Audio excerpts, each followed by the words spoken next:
Olá! Hoje a nossa análise vai direto ao ponto para desvendar um dos maiores debates do direito brasileiro, a suposta unificação do direito privado promovida pelo Código Civil de 2002. Num primeiro momento, ter um único livro de leis parece significar que tudo virou uma coisa só, não é mesmo? Mas a realidade do mundo dos negócios é infinitamente mais complexa e fascinante do que isso. E isso nos leva a uma dúvida absolutamente essencial. O Código Civil de 2002 realmente conseguiu unificar o direito privado no Brasil, fundindo o direito civil e o comercial? Ou será que isso tudo não passa de uma ilusão jurídica, uma mera arrumação distante? Ao longo dessa nossa explicação, vamos decodificar exatamente o que aconteceu nos bastidores e por que as regras do mercado ainda seguem uma lógica própria e inconfundível. E este é o roteiro da nossa jornada.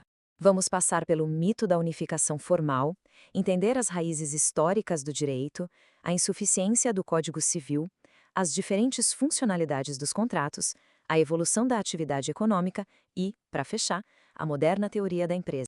Seção 1. O mito da unificação formal. Bom, a adoção da teoria da empresa no Código de 2002 não acabou com aquela velha divisão do direito privado. O que a gente teve não foi uma fusão real e substancial de regimes. Aconteceu, na verdade, uma justaposição legislativa. O que isso quer dizer? Basicamente, o legislador pegou a matéria comercial e colocou dentro do mesmo livro que a matéria civil. Foi um critério de organização. A unificação foi estritamente formal. É literalmente como pegar textos completamente diferentes e colar debaixo de uma mesma capa, mas sem misturar a essência prática deles. O Código Civil de 2002 funciona, portanto, como essa grande organização legislativa formal. Ele abriga regimes que são distintos morando num texto único. O ponto-chave aqui é entender que o direito empresarial mercantil mantém a sua autonomia científica e didática intacta. Ele continua sendo estudado de um jeito independente, tem seus próprios princípios e limites perfeitamente desenhados, que são bem diferentes do direito civil comum. Seção 2. Raízes históricas do direito privado. A nossa linha do tempo começa lá em 1850, com a criação do antigo Código Comercial, que regulava a vida dos comerciantes de um jeito bem restrito. Um pouco depois, já em 1867, nós já tínhamos juristas sugerindo um regime unitário para todo o direito privado. E aí, damos um salto no tempo até 2002, quando o novo Código Civil formaliza, finalmente, essa ideia de unificação num documento só. O genial jurista Teixeira de Freitas já bateu nessa tecla lá em 1867. Ele argumentava que essa separação entre leis civis e comerciais era, na verdade, arbitrária. Na visão dele, aquele antigo Código Comercial era só um repositório de privilégios de classe, uma lei feita sob medida para proteger a elite dos comerciantes da época. Ele defendia com unhas e dentes que o regime de obrigações tinha que ser um só para todo mundo. Essa foi grande semente plantada para a mudança, que só foi consolidada mais no século depois.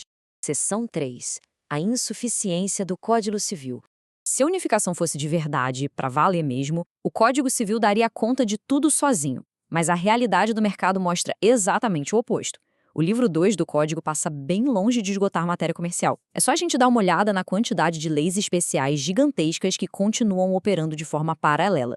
A gente tem a Lei de Falência e Recuperação de Empresas, a complexa Lei das Sociedades Anônimas, regras super rígidas de propriedade industrial, sem contar o direito comercial marítimo e os títulos de crédito. Toda essa fragmentação é a prova viva de que a unificação foi extremamente parcial. A conclusão mais lógica disso tudo é que o Código Civil funciona, na verdade, como uma legislação matriz. É como se fosse uma grande base de dados, um guarda-chuva geral. Ele definitivamente não é um sistema global e exaustivo que abraça todo o direito privado. As leis especiais continuam firmes e fortes como o verdadeiro motor da rotina das empresas no dia a dia. Seção 4. Funcionalidades distintas dos contratos. Na prática, a diferença fica gritante quando a gente vê que a finalidade do negócio é quem manda nas regras do jogo. Pensa num simples contrato de compra e venda. Ele vai se comportar de um jeito completamente diferente dependendo do contexto. Se for um contrato civil comum, o foco é proteger as partes num padrão mais tradicional.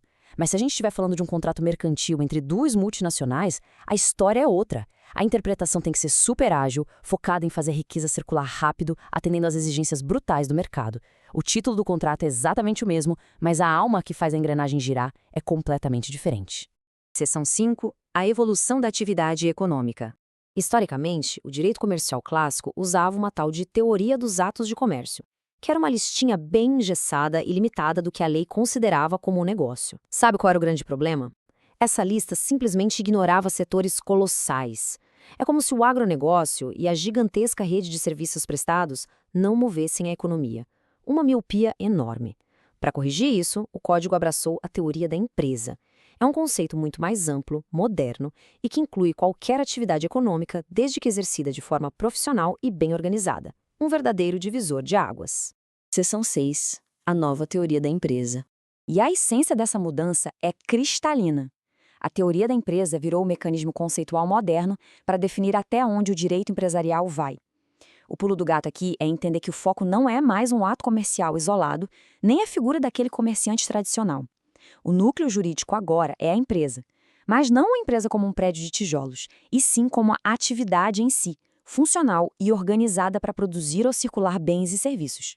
Mas aí a gente se pergunta, o que significa ser organizado para a lei? O que dita as regras é a organização profissional de 4 fatores básicos de produção.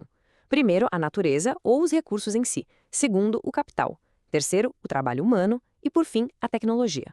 Quando alguém junta essas 4 engrenagens de forma intencional para gerar riqueza, o direito empresarial entra em cena, atropelando e superando de vez aquela antiga divisão arbitrária. Agora tem um detalhe muito curioso e fundamental. A principal exceção a toda essa regra envolve as profissões intelectuais de natureza científica, literária ou artística. Mesmo que um médico extremamente famoso ou um autor de best-sellers ganhe fortunas com uma equipe enorme, a lei entende que o talento pessoal dessa pessoa ainda fala mais alto do que a estrutura do negócio. Então, eles não são enquadrados como empresários. A única ressalva é se a estrutura da empresa crescer tanto, mas tanto, que passe a ser mais importante que o próprio serviço intelectual que o profissional entrega. Em resumo, a teoria da empresa atua hoje como o nosso grande denominador comum. Ela é a justificativa perfeita para que a gente possa aplicar regras mais ágeis, específicas e até mais severas em um mercado que é absurdamente complexo. O direito civil comum, que foi pensado para o nosso dia a dia, não tem como resolver os problemas de uma cadeia global de suprimentos ou os percalços de uma recuperação judicial. A autonomia do direito comercial não só está viva, como é absolutamente crucial para fazer a economia girar. A teoria da empresa mudou o jogo ao abraçar o que antes era deixado de fora. Mas, num mundo tomado por inteligência artificial, criptoativos e modelos de negócios descentralizados, onde aqueles fatores clássicos de produção já não têm mais fronteiras físicas, fica a dúvida.